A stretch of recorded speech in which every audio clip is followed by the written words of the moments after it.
So, we at The Daily Show have been on a little bit of a summer break the past couple of weeks. And when we left off, Vice President Harris was riding a wave of momentum with a successful convention and surging in the polls.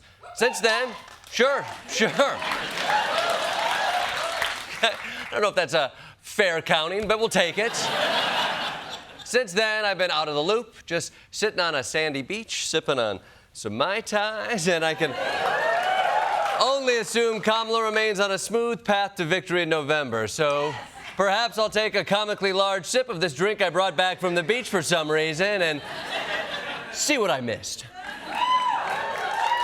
Former President Donald Trump leads Vice President Kamala Harris by a razor-thin margin, 48% to 47% among likely voters. That was a good drink.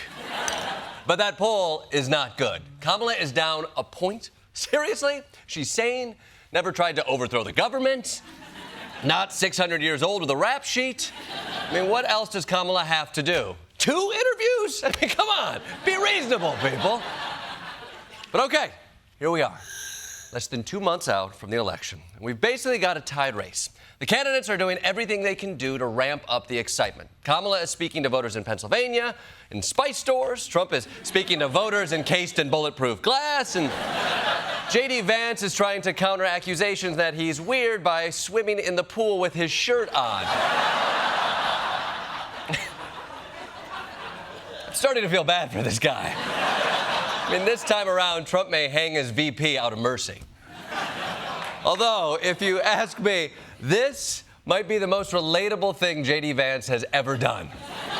Don't worry, J.D., I'm with you. And so are millions of other men with pepperoni nipples. Look at that. I see you.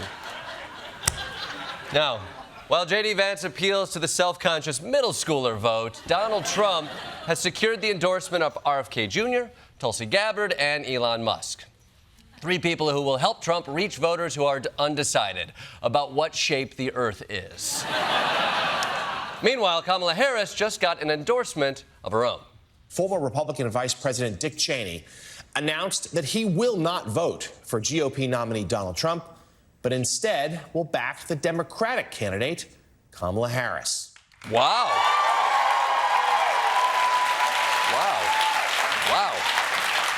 See, Kamala has something for everyone. Whether you're a trans person of color, or a white construction worker in the heartland, or an unrepentant war criminal who needs the blood of Iraqi children to power the machine that keeps him alive and out of the flames of hell for one more day, Kamala is your candidate. And by the way, apologies to those of you who saw Dick Cheney's name trending on Twitter over the weekend and were like, oh my God, this is it. Yeah.